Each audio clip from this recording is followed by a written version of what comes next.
Hello friends, welcome to TV affairs. I hope you are good. इस video में बात करेंगे G7 के बारे में। क्या है G7 और जो अभी रिसेंटली G7 समिट हुआ 2021, उसके बारे में बात करेंगे। ये करंट अफेयर्स और स्टैटिक जी के दोनों के लिए वीडियो है। अगर आप इस चैनल पे फर्स्ट टाइम है तो वीडियो को एंड तक ज़रूर देखें, चैनल को सब्सक्राइब करें किसी भी एग्जाम के लिए अगर आप प्रिपरेशन कर रहे हैं तो। So let's start the video. तो बात करेंगे G7 समिट दोनों के बारे में। तो पहले बात करते हैं क्या है G7।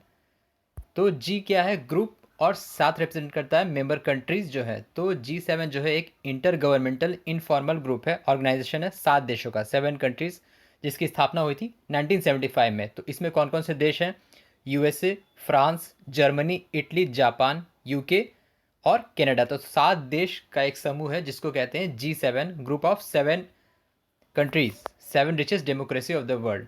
तो ये जो 7 देश है, तो इनका ये हर साल एक एनुअल मीटिंग करते हैं फॉर डिस्कस कॉमन इंटरेस्ट, जो इनका अपना पॉलिसी होता है international security, global economic governance पे और एनर्जी पॉलिसी पे। तो G7 कोई मतलब एक संवैधानिक बॉडी नहीं है, तो इसका कोई स्थापित किया गया था, कोई संविधान नहीं था इसका, ठीक है। और ना ही इसका कोई मतलब सेक्रेटेरिएट है, हेड है, कोई लीगल एग्जिस्टेंस नहीं है। तो इसका कोई फॉर्मल कॉन्स्टिट्यूशन या फिर फिक्स्ड हेडक्वार्टर नहीं है। तो डिसीजन जो भी लिया जाता है ड्यूरिंग एनुअल समिट्स, और ये नॉन बाइंडिंग रहता है, हर देश के अपने अपने कुछ डिसीजंस रखे जाते हैं, पॉलिसी बनाई जाती है, तो उस पर आगे के लिए नेक्स्ट 1 ईयर या फिर फ्यूचर प्लान के लिए तैयार किया जाता है एक रोड मैप, और उस पर काम करने के लिए। तो G7 ये डिसाइड करती है। तो इस बार के लिए बात करेंगे। तो जो 7 देश है, जो 7 कंट्रीज़ है, ये टोटल कंट्रीब्यूट करते हैं, they represent 40% of the global GDP. तो ग्लोबल जीडीपी ये काफ़ी ज़्यादा होता है। तो ये 7 नेशंस, ये 7 रिचेस्ट डेमोक्रेसीज कहलाते हैं, और it contribute to the 10% of the world's population, मतलब कि 10% आबादी कंट्रीब्यूट करती है 40% जीडीपी में ऑल ओवर ग्लोबली।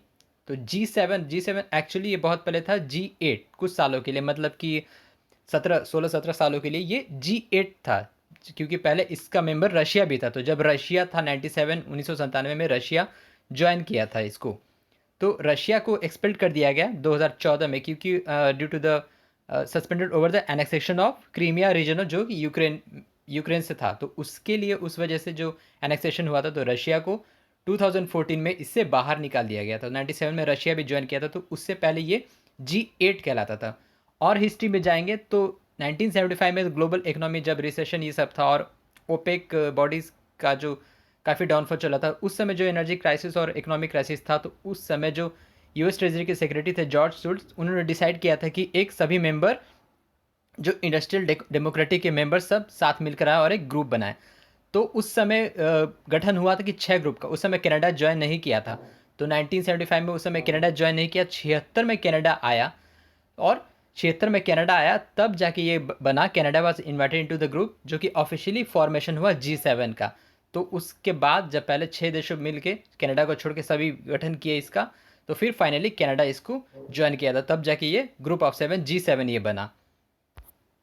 और इनका एजेंडा जो रहता है, it provides a forum for member countries to discuss shared values and concern, जो खास मतलब जैसे अ, दुनिया भर में जो क्या समस्या चल रही है और क्या इनका फ्यूचर गोल इनिशिएटिव है, उस पर ये काम करते हैं। मतलब उसके लिए मीटिंग होती है, समिट होता है, शिखर सम्मेलन होता है। तो आने पिछले कुछ सालों से बहुत सारी चीज़ों को ये फोकस करें, जैसे कि इनकम्पासिंग काउंटर टेररिज्म, टेररिज्म के लिए, डेवलपमेंट के लिए, हेल्थ के लिए, एजुकेशन के लिए, ह्यूमन राइट्स के लिए और क्लाइमेट चेंज के लिए। तो इन सब चीज़ों को टारगेट रखा जाता है, और इनके लिए जो ये ग्रुप की मीटिंग होती है, उस पर डिसाइड होता है कि इन सब चीज़ों के लिए काम करना है दुनिया भर में, और एज एन मतलब इंडिविजुअल कंट्रीज़। तो ये इनका एजेंडा रहता है। तो अब बात करेंगे जो इस बार समिट हुआ है 11 से 13 जून के बीच में, जो 3 दिनों हुआ, जो G7 समिट। तो इस बार को जो समिट था 47th जी समिट था, 47वां था। लास्ट ईयर भी लॉकडाउन और पैंडेमिक की वजह से नहीं हो पाया मतलब ये सभी member head of the member states मिल नहीं पाए थे, मतलब तो वर्चुअली हुआ था। तो कंट्री जो इस बार की प्रेसिडेंसी अध्यक्षता कर रहा है, मेज़बानी कर रहा है, वो यूनाइटेड किंगडम है। तो UK holds the G7 presidency for 2021। 2021 का प्रेसिडेंसी किसके पास है? यूनाइटेड किंगडम का है। और यही मतलब इसी का ही दायित्व ये होता है कि ये जो दूसरे देशों को इनवाइट करें एज एन ऑब्जर्वर, और फिर गुडविल के लिए, और उनका भी डिसीजन लिया जाता है। तो ये कॉन्फ्रेंस हुआ था जो साउथ वेस्ट इंग्लैंड का एक शहर है कॉर्नावाल में, कैरिस बे होटल एट कॉर्नावाल। तो जी समिट का ये 47वां ये था समिट। और प्रेसिडेंसी किस देश ने की इस बार की अध्यक्षता? यूनाइटेड किंगडम ने। और अब देखते हैं सीक्वेंस वाइज कि आपको ये भी ध्यान देना है कि कौन से देश के कौन से हेड है, मतलब कौन प्राइम मिनिस्टर है, कौन प्रेसिडेंट है और कौन चांसलर है। तो सब from the right hand side सबसे ये जो फर्स्ट ये जस्टिन ट्रूडो, ये प्राइम मिनिस्टर है कनाडा के। ये हो गया जापान के योशिहिडे सुगा, ये प्राइम मिनिस्टर हैं जापान के। थर्ड हो गए ये जो बाइडेन, प्रेसिडेंट है यूनाइटेड स्टेट्स के। ये फोर्थ हो गया बोरिस जॉनसन जो प्राइम मिनिस्टर हैं यूनाइटेड किंगडम के। ये हो गई एंजेला मार्केल जो कि चांसलर है जर्मनी की। और ये हो गए आपके मारियो ड्रागी जो कि प्राइम मिनिस्टर है इटली का। और जो सेवन्थ ये फ्रांस के हैं एमेनुअल मैक्रोन, प्रेसिडेंट। तो आपको ये ध्यान देना कि इस बार कौन कौन पार्टिसिपेट किए, कौन प्रेसिडेंट है कौन प्राइम मिनिस्टर है। तो कभी कैसा ऑप्शन में कन्फ्यूजन हो सकता है कि कौन नहीं इसमें प्रेजेंट हुए मीटिंग में। तो ये 7 हेड ऑफ द नेशंस, ये इन्होंने पार्टिसिपेट किया यूनाइटेड किंगडम में इस बार का G7 शिखर वार्ता सम्मेलन में। ये आप देख सकते हैं head of the 7 state Nations.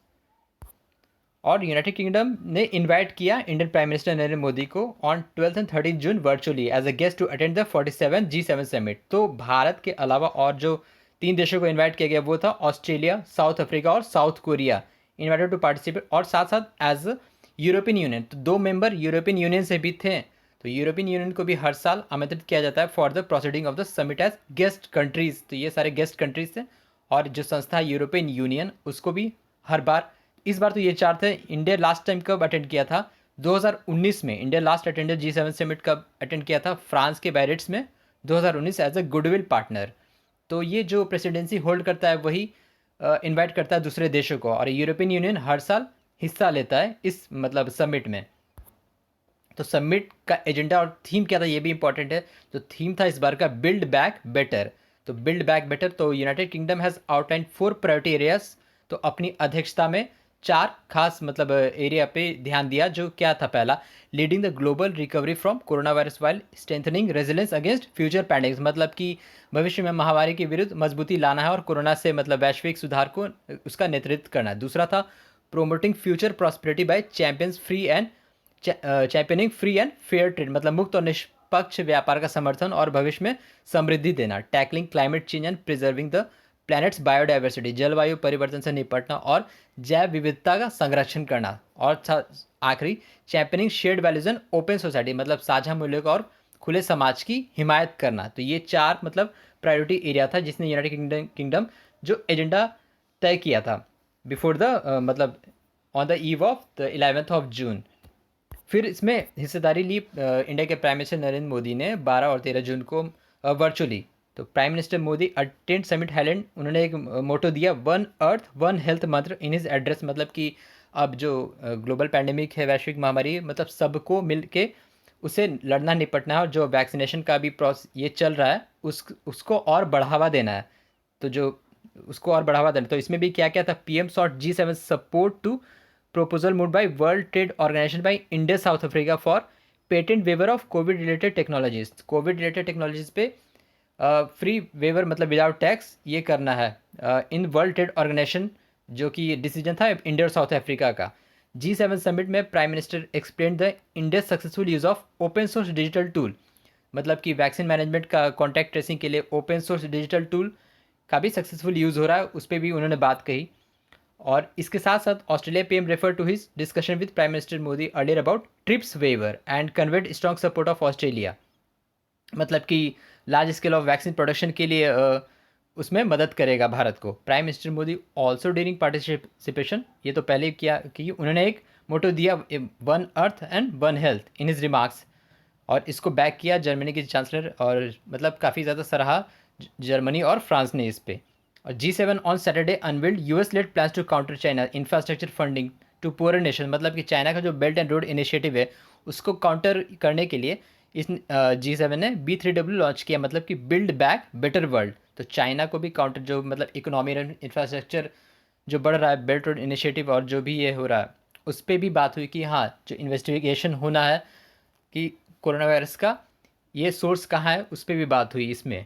As the allied group advertise western unity at its first in personal summit since 2019।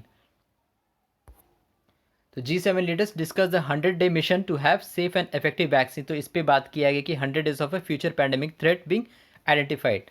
G7 leaders also signed up the Carbis Bay declaration on health, मतलब global health declaration sign किया to take steps to ensure the global devastation cause by corona virus is never be repeated, कि मतलब कि आगे से ऐसा जो महामारी है उस पर पहले से ही बैकअप रखना है सभी देशों को।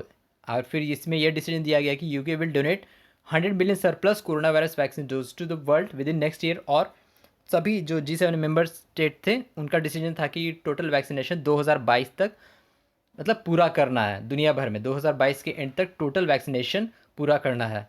5 million doses from the USA to the other countries and as per global Covax जो एक ग्रुप है डिस्ट्रीब्यूशन ऑफ वैक्सीन, तो कोवैक्स के तहत vaccine dose will be send to the 92 low income countries and African Union together. तो ये सारे चीज़ भी डिसीजन लिया गया स्पेशली फॉर ऑन जो मेन था कि कोरोना वायरस में जो अभी जो बहाली और कोविड-19 से निपटने के लिए और मजबूत स्वास्थ्य प्रणाली से निपटने के लिए तो सभी को एकजुट होना है। तो ये सब डिसीजन लिया गया था इसमें। तो ये था G7 समिट का 2021 का कंक्लूजन था। और G7 क्या होता है ये भी वीडियो के शुरू में आपको बताया गया। तो वीडियो को लाइक शेयर करें और चैनल को सब्सक्राइब करें। So thank you very much for watching. Thank you.